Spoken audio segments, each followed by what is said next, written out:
No inventamos la realidad, ni impusimos demandas. Nos limitamos estrictamente al mandato histórico ciudadano, con acuerdos amplios, con pleno respeto y consideración al marco jurídico internacional y con el fundamento científico, ético y social en cada una de las propuestas redactadas. Debatamos intensamente sobre los alcances del texto propuesto, mas no sobre falsedades, distorsiones o interpretaciones catastrofistas ajenas a la realidad.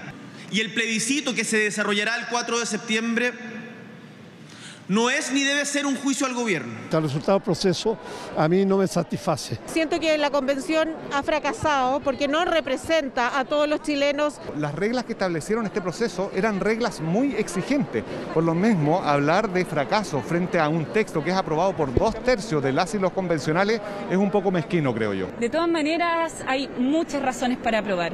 Todos los apruebos son bienvenidos. Bienvenidos a la Agenda Económica AM de este martes acá en CNN Chile. Y como ustedes lo acaban de ver, por supuesto que no solamente la agenda económica, también la agenda política y la agenda país está marcada por la entrega ya definitiva de la nueva Constitución que todos los chilenos vamos a determinar si se aprueba o rechaza el 4 de septiembre. Marcó prácticamente toda nuestra transmisión durante el lunes. La agenda económica AM también, la agenda económica PM, ya les vamos a mostrar un par de entrevistas que hicimos anoche, nuevamente viendo cómo influiría en la economía la nueva Constitución, y la influencia puede ser positiva, negativa, ahí son los expertos los que dan su opinión. Pero quiero mostrarles inmediatamente algo que hizo noticia ayer a esta hora en Agenda Económica AM, porque el primer líder empresarial de nuestro país que explicita cuál va a ser su voto, lo hizo acá, en Agenda Económica. El presidente de ICARE, Lorenzo Gasmuri, dijo cómo va a votar el 4 de septiembre. Veámoslo. Decimos cómo acompañamos al país en resolver los grandes dilemas sociales, y creo que la Constitución en ese sentido lo debilita. Dicho todo, ICARE no se va a pronunciar, pero yo como persona me sumo a la gran mayoría que hoy día es transversal y social, que no se siente cómodo con esta nueva Constitución. Entonces, ¿está diciendo que Lorenzo Gasmuri va a votar rechazo? Yo voy a votar rechazo. Estamos conscientes todos de que para resolver esos temas se requiere toda la capacidad público-privada. Y la Constitución en su estructura económica debilita el rol del sistema privado. No quiero decir que tenga que potenciarlo. Bueno, ante el cierre del trabajo de la convención que se marcó este lunes, si bien nosotros hacemos agenda económica constitucional los viernes, en esta ocasión lo quisimos hacer ayer por el marco simbólico de ese hito. Y invitamos a dos economistas de distintas generaciones. Uno, Joseph Ramos, conocido por todos, decano histórico de la Facultad de Economía y Negocios de la Universidad de Chile, y también a Germán González, que ha trabajado en el Ministerio de Hacienda, también es de la Universidad de Chile. Y la pregunta fue abierta y muy simple: ¿cómo creen ellos que influiría en la economía nacional la nueva Constitución, que ya no tiene más cambios, el texto ya es definitivo? Les queremos mostrar un compacto de la conversación con ambos economistas ayer en Agenda Económica PM. Yo veo erosionarse varias dimensiones, se quitan los derechos que tenían sobre el agua, los derechos de comercializar a sin número de propietarios agrícolas y mineros.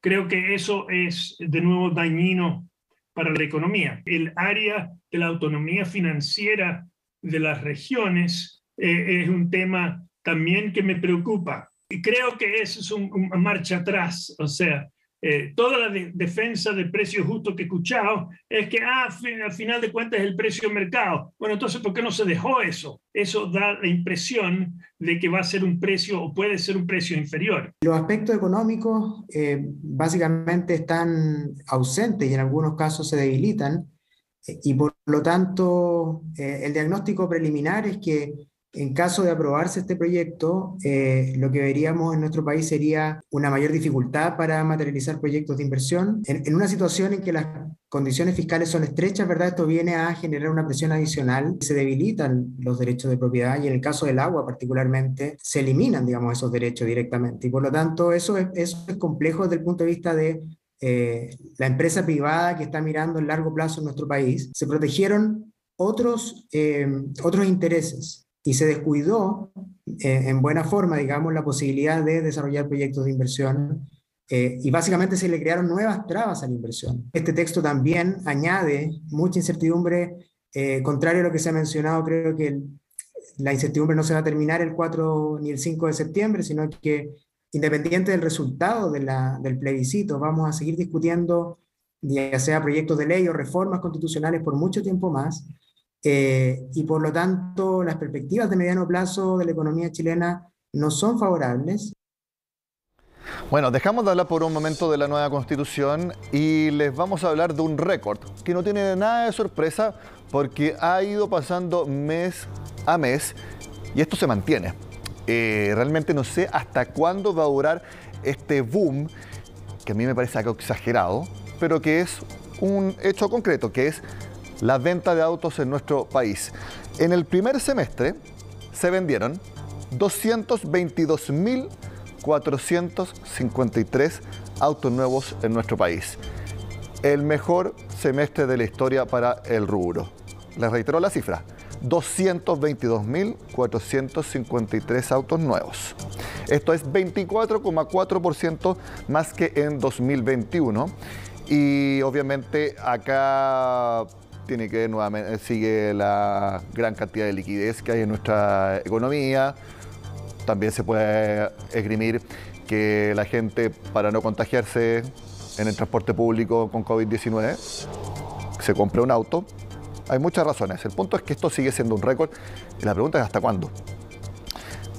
Uno podría decir que porcentualmente en junio hay una leve desaceleración. No leve, bastante importante, porque crecieron 2% las ventas en junio respecto a junio del año pasado.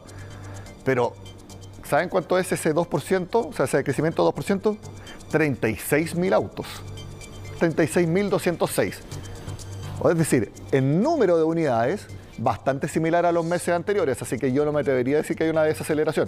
Lo que pasa es que porcentualmente, respecto a junio del año pasado, sí es menor el crecimiento. Pero de todas maneras, la pregunta es ¿hasta cuándo va a durar?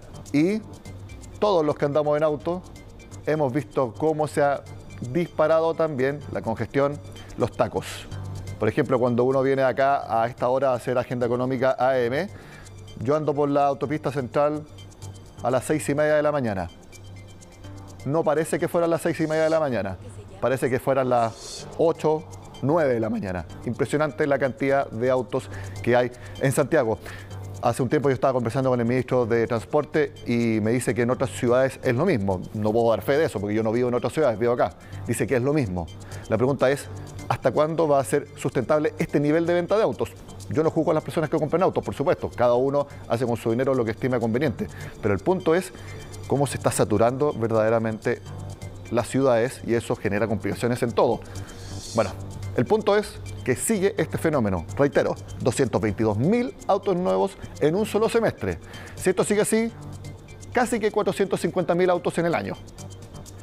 ¿Eso qué llevaría? Que en 2 años a Chile se habrían vendido y habrían ingresado más o menos 850.000 autos nuevos. Eso, a todas luces, es una cifra muy, muy, muy alta.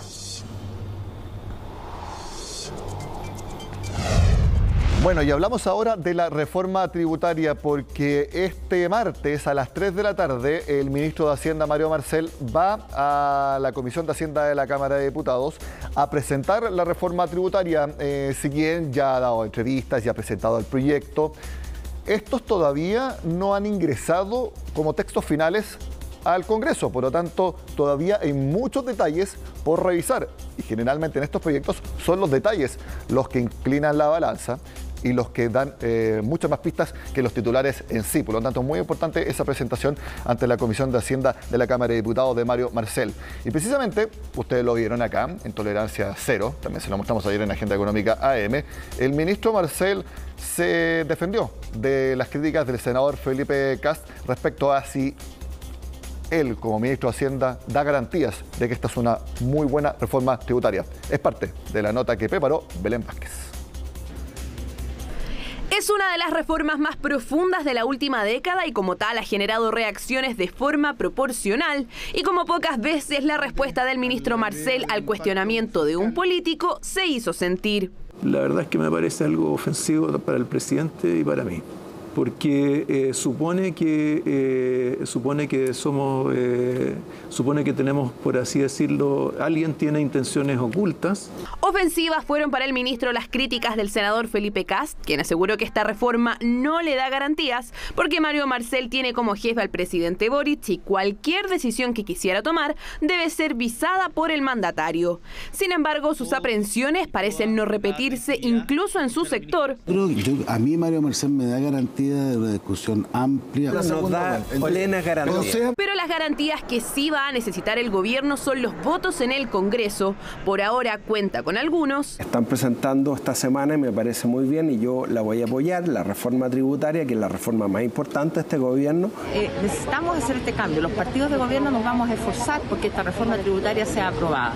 Aunque no son suficientes. El Ejecutivo no tiene mayoría en ninguna de las dos cámaras y debe alcanzar acuerdos con quienes todavía manifiestan reparos al contenido de esta reforma. Por tanto, yo pediría que este fuese un esfuerzo compartido, porque estamos dispuestos a conversar, a dialogar, pero eso implica también generar, por supuesto, instrumentos que midan la eficacia del gasto, que es fundamental. La bancada está en proceso de evaluación y estudiando la propuesta. Sin embargo, con los datos que son objetivos hoy en día y con una empleabilidad baja, estoy por rechazar la propuesta. Para el gobierno este proyecto es fundamental, pues financiará al menos la mitad de su programa. De hecho, los objetivos están fijados y no serán para el CAE, los trenes o vivienda. Los gravámenes por renta y riqueza irán destinados a salud, PGU y cuidados, mientras que la reducción de exenciones y elusión lo hará a pymes, I+D y desarrollo productivo.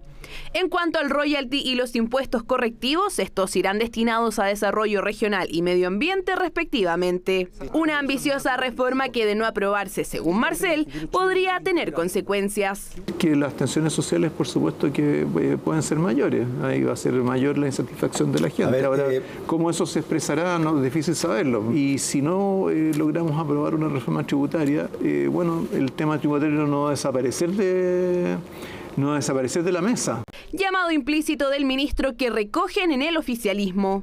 Muchos chilenas y chilenos quieren vivir en un país tranquilo, pero para eso hay que invertir. Y por consiguiente esta reforma tributaria lo que hace es justamente invertir en la paz social de Chile, que significa resolver las profundas desigualdades que hoy día tiene la sociedad chilena. Vamos a analizar sin estar enamorados de las herramientas, creyendo que hay objetivos importantes que tiene que tener Chile de recaudar mejor, gastar de mejor manera, que también es parte de la discusión que se tiene que tener. Este martes el ministro Marcel está citado para presentar la reforma ante la Comisión de Hacienda de la Cámara. Será la primera instancia que tendrá el gobierno para empezar a concitar apoyos a un proyecto que necesita de mayoría simple en ambas cámaras. Y en Agenda Económica PM les tendremos los mejores momentos de esa intervención del ministro de Hacienda, Mario Marcel. Y precisamente al regreso de esta pausa en Agenda Económica, seguiremos hablando de la reforma tributaria, aunque más específicamente, cómo está el nivel de pago corporativo en nuestro país respecto a países desarrollados y también a países con PIB per cápita similar a nuestro país. Al regreso acá en CNN Chile.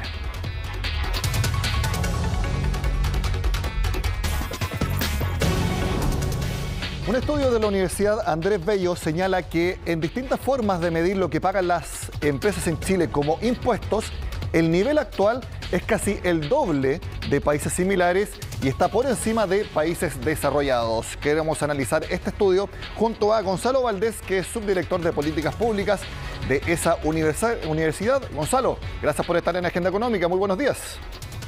Buenos días, Nicolás. Muchas gracias por la invitación. Gracias a ustedes por estar con nosotros. Bueno, este fue un estudio del Instituto de Políticas Económicas de la UNAV y hace referencia a la medición que se hace a través de la tasa corporativa compuesta promedio, que es un índice que maneja la OCDE.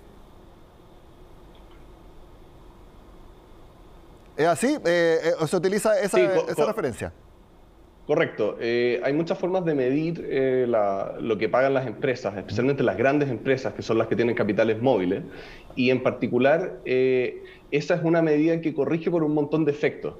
Hoy día cuando las empresas pagan, no depende solamente de cuál es la tasa final, sino que también de cómo funciona el sistema de impuestos. Por ejemplo, si es integrado, desintegrado, independiente, etcétera, y tasas de depreciación, ¿cierto? Si pueden depreciar en 10, en 20, en 30 años las inversiones que hacen, ¿ya? Lo que hace esa tasa es que corrige por todos estas diferencias, estas tecnicalidades, y lo traduce en un solo número. Entonces, ese es el valor que tiene. Y lo que vemos ahí es que la tasa corporativa que pagan hoy día las grandes empresas en Chile, no las pymes, las grandes empresas en Chile, es aproximadamente el doble que la que pagan los países, que la que cobran los países similares a nosotros, y aún es superior a la de países desarrollados. Sí, por lo menos, pues sí, para ponerle número y las personas en su casa lo puedan entender, de acuerdo a este índice que tú muy bien explicaste que hace la OCDE, en Chile se pagaría a través de distintos mecanismos: tasa corporativa, que es el impuesto que se le cobra por las utilidades; estructura tributaria, actualmente tenemos un sistema semi-integrado que podría pasar a este sistema dual; también se toma en cuenta la depreciación que se paga.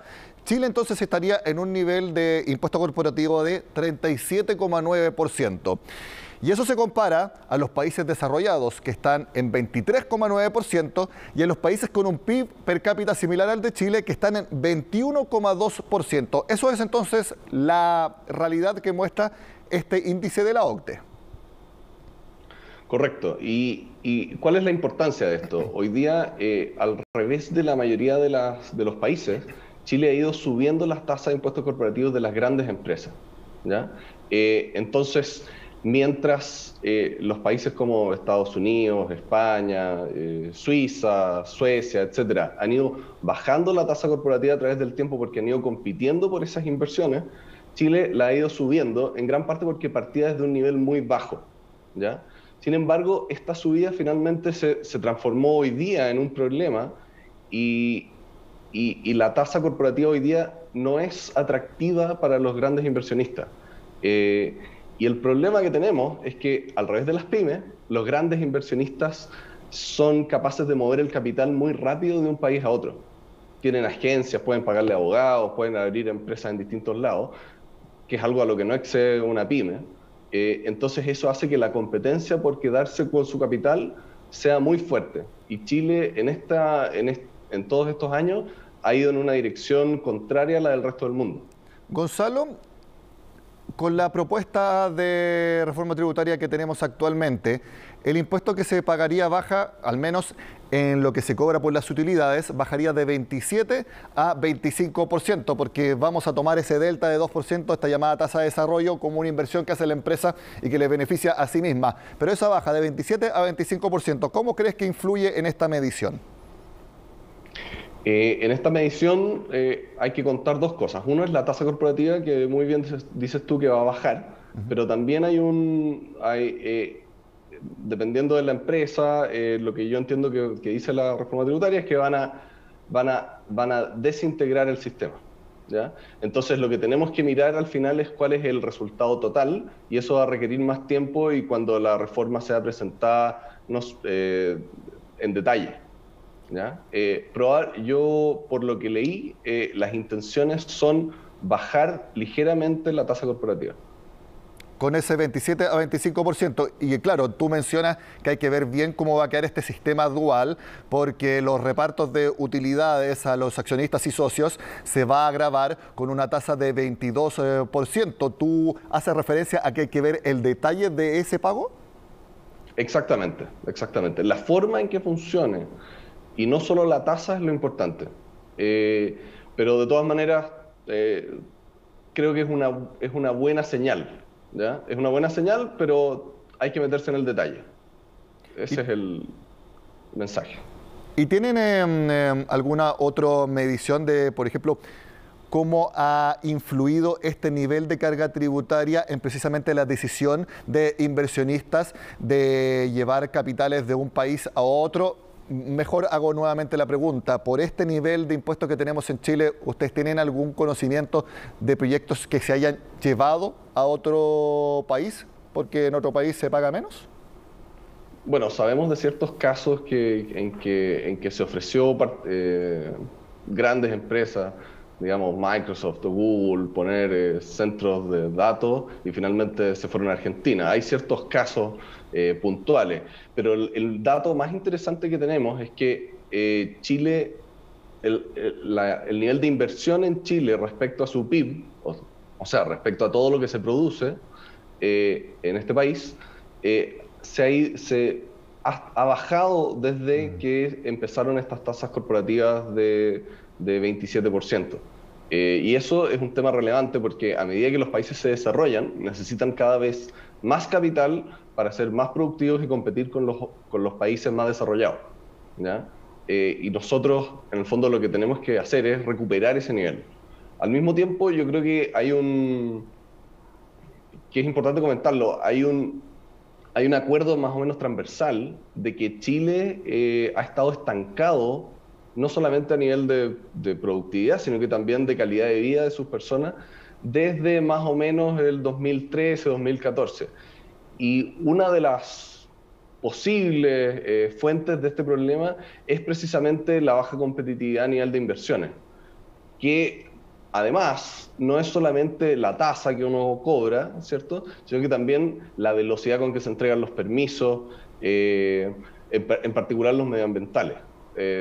Si pensamos en todos los problemas que han existido por conseguir permisos que finalmente el Comité de Ministros impide por decisiones políticas, finalmente lo que hace pensar a los inversionistas es que el sistema es poco transparente.